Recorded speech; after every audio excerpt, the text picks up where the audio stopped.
諦めて恋心よ。私は諦めない。お、いた。やった。はい、こんにちは。小豆島漁師浜湯です。今日はこちらの世界では12月31日大晦日ですね。大晦日の夜中にやってきました。今回ここにやってきたのは合法アワビであるトコブシという貝を探して取りにやってきました。アワビ、サザエ、ウニ、あとナマコとかは特定水産動植物に分類されていて、基本的には取ってはダメだし、厳罰もね結構厳しいんですが、トコブシに関してはそれらに該当しないってね、水産庁のホームページにも載ってますし、県の水産課にも確認したので取って大丈夫だそうです。脱法ですね。それじゃあ早速行きましょう。レッツゴー。よろしく。それじゃあ早速トコブシを探していきましょう。で、今日の潮位はなんとマイナス9センチ。なんで冬にね潮がめちゃくちゃ引くかというと、まず潮位の変化は月と太陽の引力、地球の自転と公転によって引き起こされます。それにより潮が動く力を気張力と言います。月から近いところは気張力が強く満潮に、逆に月から遠いところは干潮になります。潮が1日2回も引いたり満ちたりするのは、地球が1日1回自転するためで、自分たちがいる場所が1日に2回月に近づくからなんです。ただ地球の自転が24時間なのに対して、月の公転は24時間50分のため、毎日50分ずつ潮が遅れていきます。そして冬によく潮が引く理由は4つあって、まず1つ目が気圧の影響。冬は日本の多くの地域で高気圧が発達するため、その高い気圧で海面が押し下げられて潮位が低くなります。2つ目が風の影響。冬季には西高東低の気圧配置により強い北西の季節風が吹いて、この風が海面を沖側に押し出すため、沿岸部の潮位が低下することがあります。3つ目が海水温の変化。冬は海水温が低くなり、冷たい海水が収縮してピッて密度が高くなります。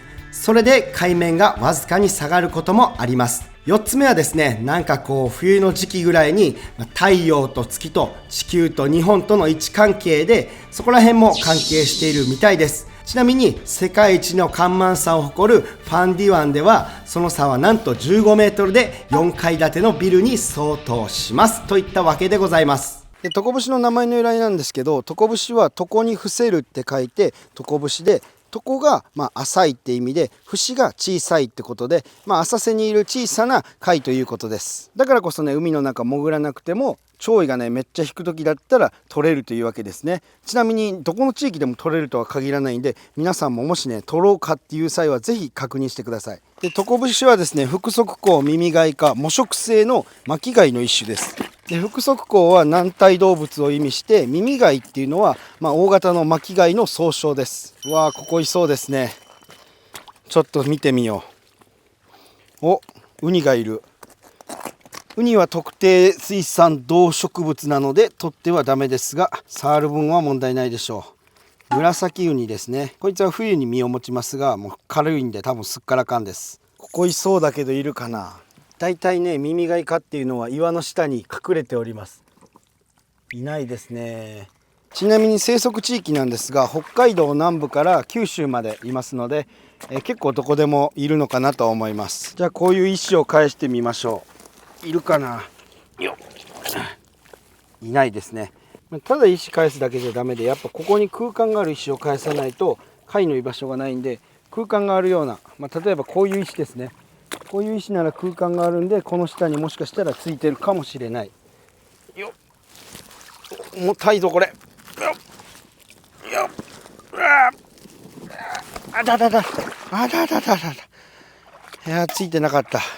で、磯笠のマナーで、絶対ね返した石は元に戻しましょう。なんでかっていうと、この上側にやっぱ海藻がついてるんで、海藻をね下側にしちゃうと、そういう貝類とかが餌を食べれなくなるんで戻します。で、返したとこにいたこちらのウニは、これはバフンウニですね。なんでバフンウニっていうんだろう。バフンみたいだからかな。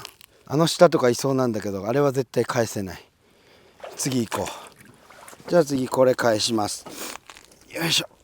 下向いてるから鼻水が。お、サザエちゃんがいましたね。サザエちゃんは取っちゃダメ。逃がします。お、でこちらナマコですね。赤かな、赤ナマコですね。赤ナマコはこう裏側が赤っぽいとなんか模様が独特です。これ多分赤ナマコで、ナマコってもともとコって呼ばれてたんですが、生で食う文化が根付いてからナマコに名前が変わりました。この子もダメだね。でこちらがクモヒトデですね。日本で確か世界で2000種類ぐらい種類がいた気がします。元気なやつはもっと動くんですけどね、この子めっちゃよく歩きます。裏面はこんな感じ。じゃあこれも石を戻しておきましょう。よっ。じゃあ今から黙々と石を返していきます。なかなかね、いそうな手頃な返せる石ってのはないんですよね。よいしょ。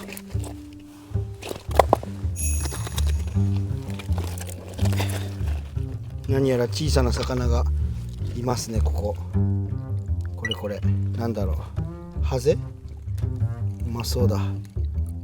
逃げた。なんだこれ、ちっちゃい。めちゃくちゃちっちゃいナマコがいる。おまけにちっちゃいウニもかわいい。ちっちゃくてもナマコしてるね。子供ちっだ。涙が悲しみを溶かして溢れるものだとしたら、海の底でもの岩の貝になりたい。誰にも邪魔されずに海に帰れたらいいのに、あなたをひっそりと思い出させて、諦めて恋心よ、私は諦めない。よいしょ。どうだ。岩ガキだけですね。なんかめちゃくちゃちっちゃなエビがいっぱいついてます。すげえ、エビだらけだ。でこれはヒジキですね。ビロンビロン、多分ヒジキ。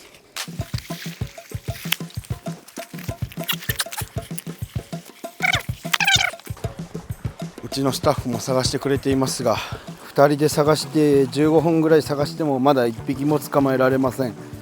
思ったよりいないね。さすが床に伏しているだけのことはありますな。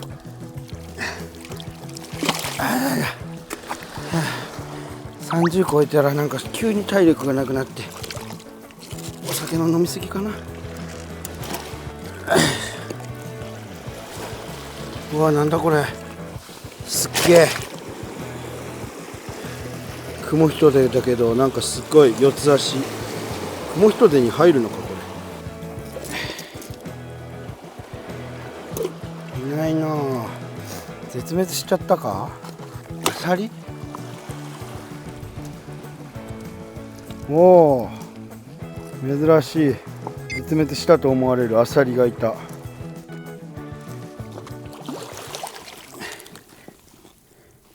お、いた。やったー。違った。紛らわしい。めっちゃ似てた。トコブシってね、ちょっと緑がかってるんですよね。さっきのがめっちゃ緑に見えて、めっちゃそうかなと思った。違った。去年磯笠の動画を撮った時は 2,3 匹見つけたんですけどね、なぜか今日は調子が悪い。それかもういなくなっちゃったのかな。環境の変化とか。こんなとこに紫以外が生えてる。すごいな。こいつら妖精で漂ってきて、このね殻の先から側肢っていう足を出して岩とかに付着するんですよ。動けないからもうこうなったら仲間のいるとこに着くはずなんですけど、この子はもう一人ですね。で実はこの子外来種で、昔外国船が日本に入ってくる時に船に付着して入ってとされてて、東京湾のね人工海洋物の7割ぐらいだったかな、こいつが付着してます。ただ食べればうまいからみんな食べればいいのに。ちなみにこの紫以外の意外っていうのは体外って書いて、要はねちょっとあれですけど女性器を表すという意味があります。ほんまにおらんトコブシ。お、銀ポじゃないか。チンポじゃないよ。僕は片握りとかって言ってるんですよね。片手で握れないからつまむのむずっ。これが銀ポですね。とりあえず天ぷらとかがうまいとされる魚です。ほんまおらん。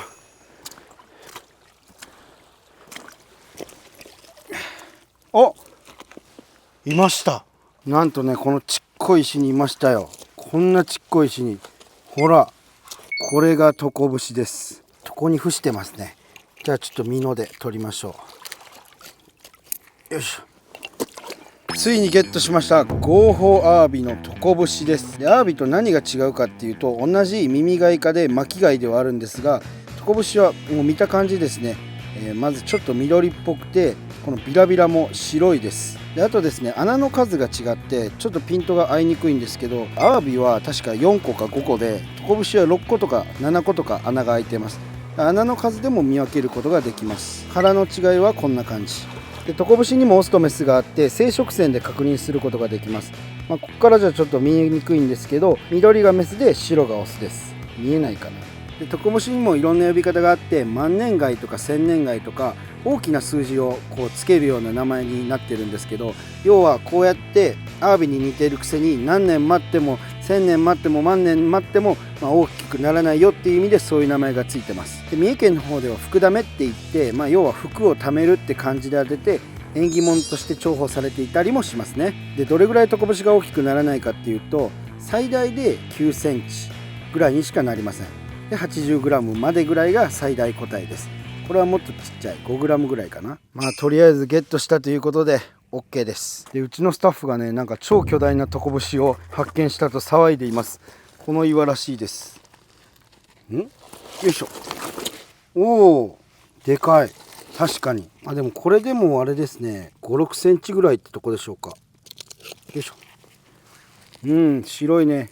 でも味は正直ね、アワビとそんなに変わりません。でこの子幼生の時は、ちっこい時ですね、苔を食べて1センチぐらい超えてくると、この海藻類を食べるようになります。藻っていうのかな。でここが口なんですけど、歯舌って言って、ザラザラしたね、多分なんかあるんですよ。それで岩からこぞり取って食べると思います思うって言ったのは、なんかサザエとかがそれだって、アワビはどうだったか忘れちゃいましたね。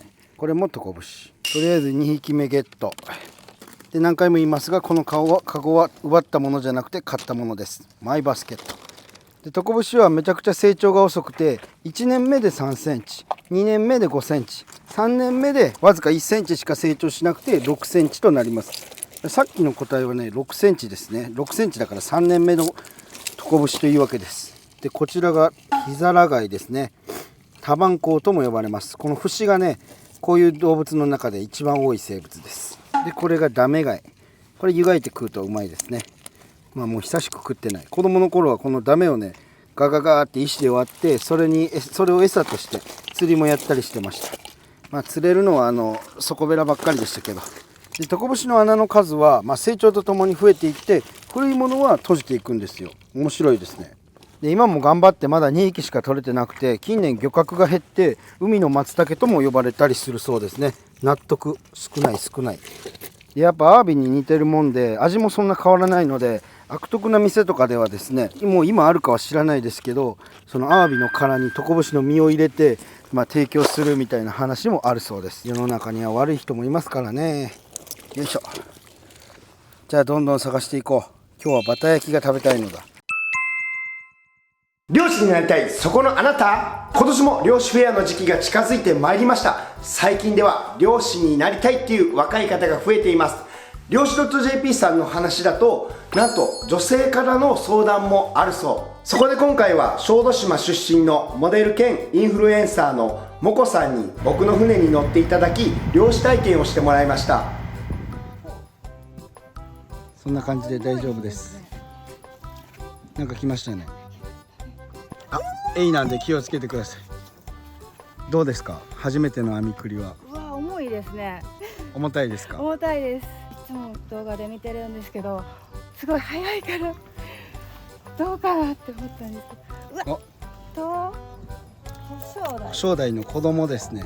最近沿岸漁業では女性漁師も増えています。もこさんも漁師似合いますね。漁師フェアには独立漁師を募集する自治体や乗組員を募集する漁業関係者が出展する日本で唯一のイベントです。僕の動画を見てフェアに参加してくれる方が増えました。フェアに参加して漁師になった方が全国に増えることは僕も大変嬉しい限りです。漁師フェアは沿岸から遠洋までの全国の漁師が出展し、就職相談できる日本唯一のイベントです。日程なんですが、2月15日大阪、2月22日東京で開催されます。両会場で沖縄から北海道まで合わせて100の地域から出展されます。そしてなんと会場へ足を運んでくれた方には各地の漁師さんから何やら特別なプレゼントがあるみたいです。さらに両会場へ足を運んでくれた方には限定10名様で僕のサイン入りの味付け海苔をプレゼントさせていただきます。漁師になりたいそこのあなた、漁師フェアへ行こう。詳細は概要欄から。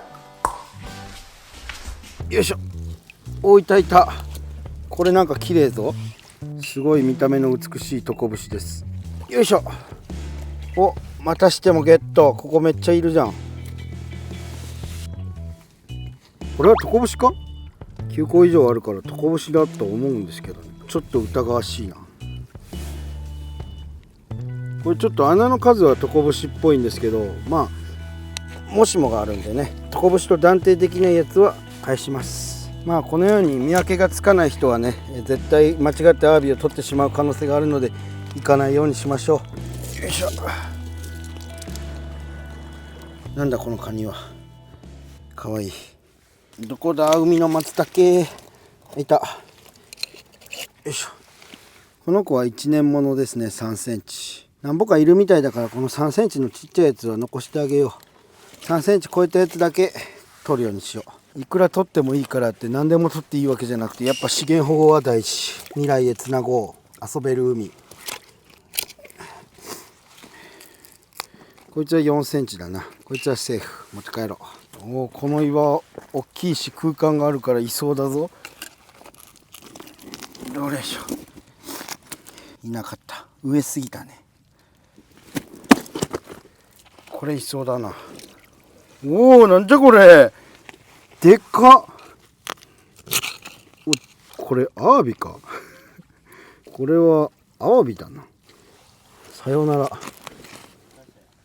あ、いたようです。ちっちゃいですね。こいつは資源保護だ。よいしょ。ここにいますね。あ、これアワビじゃね。あ、アワビっぽい。これはアワビですね。でっかい岩がきついてますね。ここにもちょっと石がゴロゴロスポットは終了しました。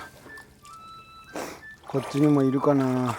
石見てください。これ2倍体のマガキがびっちりいっぱい。こういう水たまりはワクワクしますね。おっとっとっと、何か魚がいるかなっていう。こういうとこにキジハタとかも溜まってたら最高なんですけどね。こちらが亀の手ですね。亀の手に見えるから亀の手。あと鷹の爪とかって言われたりもするやつです。鷹の爪は別だったかな。でこっちがフジツボ。フジツボはね、チンポを体の8倍のサイズまで伸ばせます。これでピューッと交尾するわけです。でこれがイソギンチャク。入れるとしぼみます。でこれが松葉貝。この褐色体の模様が松葉のように伸びてるからだったと思います。もう1年前に勉強したから全部はちゃんと覚えきれてない。復習しないと。疲れた。30歳になって磯がさ急にきつくなりましたね。去年のが体楽でした。で取れたトコブシがこちらということで、トコブシ5匹取れました。で今日はこれをバターとか持ってきてるんでバター焼きで食べたいと思います。レッツゴー。じゃあまず表面ゴシゴシして、で殻を外していきます。この薄っぺらい方から入れていって、で貝柱がど真ん中にあるんで、ど真ん中の貝柱を切るように取ります。こんな感じで、この子は生殖腺が緑だからオスです。メスだ。眠くて頭がおかしくパーリーになってる。で取れたてなんで多分肝の中砂噛んでるんで、今回肝は使いません。身だけ使っていきます。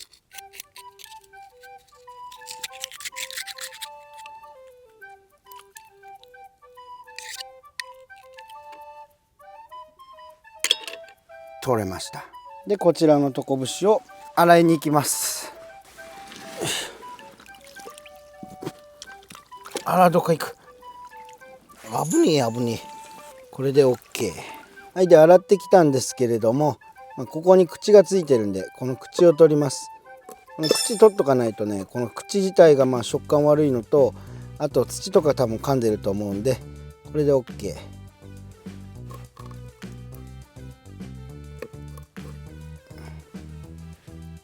サザエとかもね、口を取って下処理するんですけど、やっぱ下処理してるのとしてないのじゃ天と地の差です。ジャリジャリすると美味しくないじゃないですか。こうなんか食ってる時にジャリって言ったらどんだけ美味しいもんでも一気に美味しくなくなる理論です。じゃあ口が全部取れたらこちらにバターですね。切れてるバターこうやって出せる。で塩コショウ振ってでコンロを準備します。綺麗なコンロだ。よいしょ。よし火がついたぞ。じゃあここにアワビを乗せて、アワビじゃないわ、アワビだったらダメだ。トコブシを乗せてこれで焼いていきます。こんだけちっちゃかったら割とすぐ火が通ると思う。めちゃくちゃいい匂いが漂ってきた。はい、じゃあ大方焼けたところで醤油をちょっと垂らしてはい完成。トコブシのバター焼き。はい、それではいただきます。スキレットだから熱いです。めちゃくちゃ美味しそうです。全然アワビと変わんないですね。美味しい。ギュムギュムってしたね取れたてのこのトコブシの食感にバターの香りコクで塩コショウとかでパンチが効いてかなりうまいです。でも米とかと合うかって言われたら米とは合わないですね。これはこれで食うのがいいかなっていう。スタッフさんもどうぞ。いただきます。ゴーホーアワビですね。